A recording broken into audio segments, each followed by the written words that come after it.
In this video I'm going to take a look at the Pixapro 200B Mark III and the Godox SL 200W.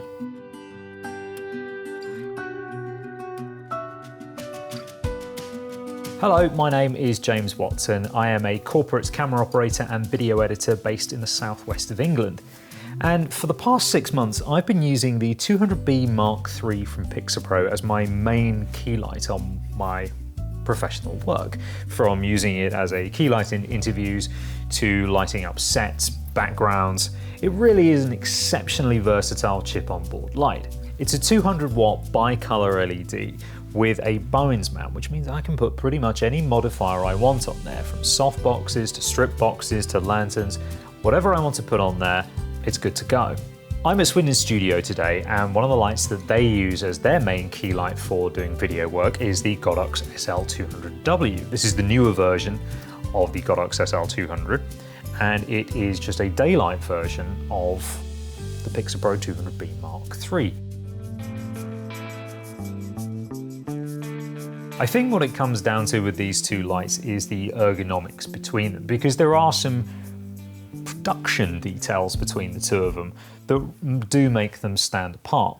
The thing which always annoys me about the 200B Mark III is the very, very small Bowens mount release. It's really difficult to get your finger in there to actually disconnect whatever modifier you've got, hold it, and actually pull the release lever. I understand why they've done it because of the massive housing and how far out the actual chip sits itself, so there isn't really any other place for it to go in that kind of design. The SL200W, on the other hand, actually uses pretty much more. If you're familiar with Bowens still lights or Bowens strobes, then this pretty much has exactly the same form factor and build quality as one of those. I actually prefer the yoke on this much more. It's much sturdier and it's much more dampened than these. The 200B Mark III has two levers either side, and they're plastic on metal, so they do tend after a while to start slipping, and that's a big worry, especially if you've got a big modifier on there. Don't get me wrong, this can hold a 90cm deep parabolic softbox with absolutely no problem whatsoever. It's just something to bear in mind as the light ages and you use it more and more. I think you'll actually get a lot longer out of the SL200W in terms of its actual usability and its ruggedness inside of a studio environment. The powering for these two lights are very different. Now, neither of them have DMX control, which is a shame when you go into a slightly bigger rig and you need to plug in your lights to whatever's there. But this is an AC power light only, whereas this can do AC and DC power because it's a 24 volt socket as opposed to a 48 volt socket. This has a 24 volt to 48 volt power brick. And the main bugbear I have with the power brick for the Pixapro 200B Mark III is that it's a 4-pin XLR, which is really nice. You can add on as much 4-pin XLR cable as you need to, 10, 20 meters, it's absolutely fine. The issue is that when it comes with the light, it's only 40 centimeters of 4-pin XLR. So if you're wanting to get this light out of the way straight away, you're going to have a giant dangling power brick, and there's actually no way to really mount the power brick itself. It does come with a couple of Velcro ties, but they're just not tight enough to be able to hold the brick against a stand. It's not like the Aperture 300D or 120D. You know, it's a dangling power brick. It is what it is. Something I've noticed as a slight difference between the two lights is that when you turn on the 200B Mark III, the fan doesn't come on. Because it's a giant heatsink, it's going to wait until it gets to a certain temperature and then go, oh, hang on a moment, now I need to turn the fan on. The Godox SL200W turns the fan on immediately, unless you push this button on the side, and then that disables the fan. Now that also dramatically cuts the light output from this one. I think it cuts it down to about 40% of its actual output. But if that button is turned on, the fan is always on. It's not noisy unless you stood next to it with a microphone pointed at it. It's really not. You know, your sound recordists are not going to be having a headache, and certainly when I'm recording audio for interviews, I never hear it on my main mics.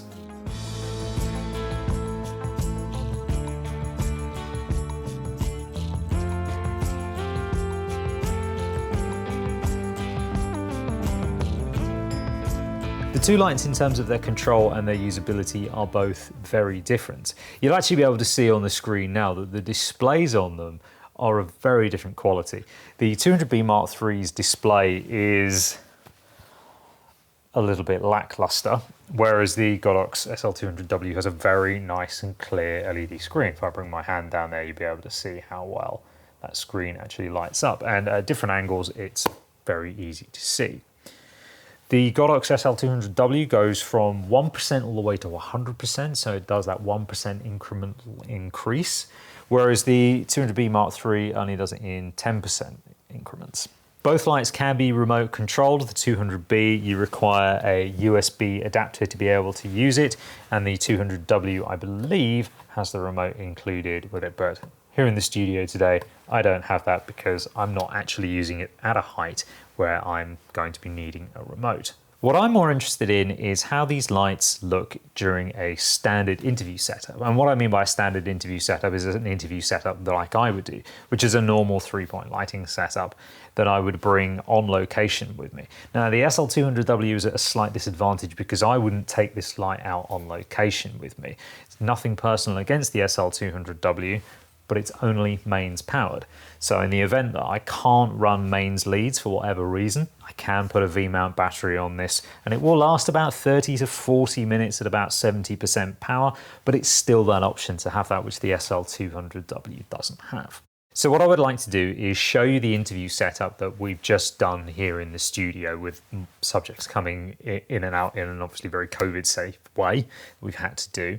And I'm going to show you the difference between the 200B Mark III as a key light and then the Godox SL200W as a key light, going through exactly the same softbox. Now, I don't like using massive softboxes out on location. Taking a 90cm deep parabolic softbox out onto location, it's hell to do here in the UK because unlike in the United States where ceilings are high, buildings were built to much bigger specifications, UK, not quite so much. Here in the studio, a little bit different. There are very, very tall ceilings here. But the softbox that I mostly take out on location with me is the 65cm parabolic softbox, which is also made by Pixapro. So let's jump into the interview setup and I'll break down how we put this together.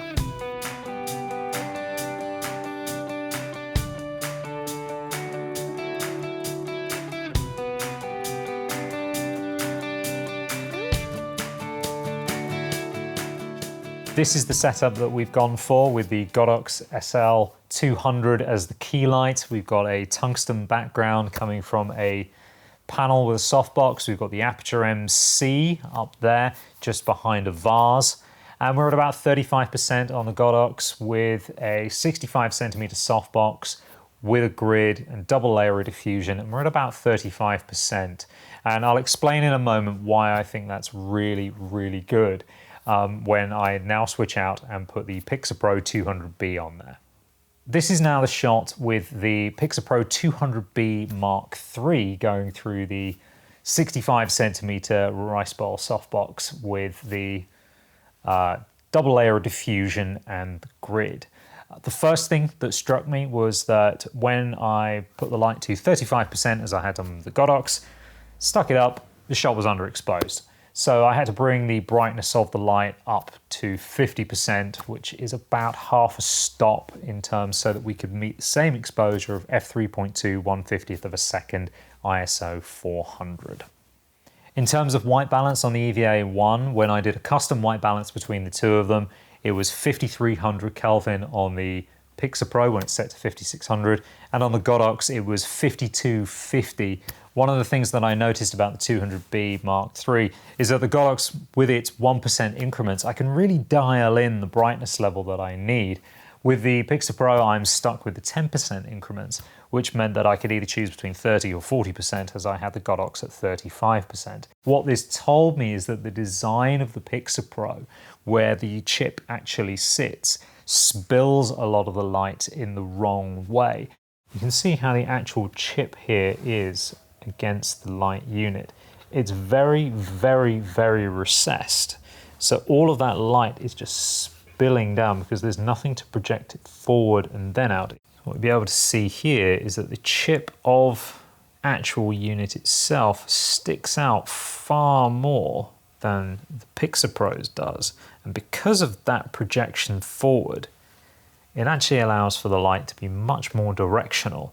So through this, this softbox in particular, the light is actually just being wasted.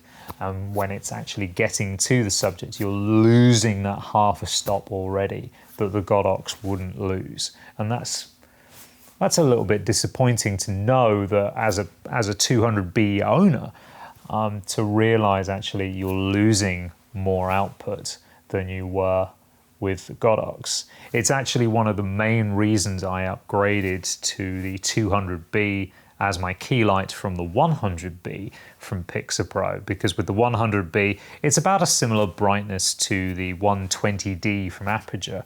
But one of the reasons that it was no longer fit to be my key light anymore is because in an on-location environment, that 100 watt LED was just not bright enough. I would have to be increasing the ISO or trying to balance against windows, and it just wasn't working for me. So the 200B seemed like a really good step up. It's about 50 to 55% brighter than the 100B, and I thought that was really good. But for a 200 watt light to measure against another 200 watt light, which is the Godox there, I think it's really interesting to see that how much light is wasted from the Pixapro compared to the Godox. So which of these two lights would I go for? Would I go for the SL200W or would I go for the 200B Mark III? If I was solely studio based, I didn't need to move away from mains power at any time, and I wanted to stay fixed to one color temperature to do repeated interviews and whatnot, well, guess what? The SL200W is the light I would choose. But because I'm an operator who goes out on location and I need to change color temperature and I do need to power via V-mounts every now and then, the 200B Mark III is going to be the light I'm going to stick with for the time being. Thanks for watching. If you've got any questions, pop them in the comments down below, and I will see you in the next one.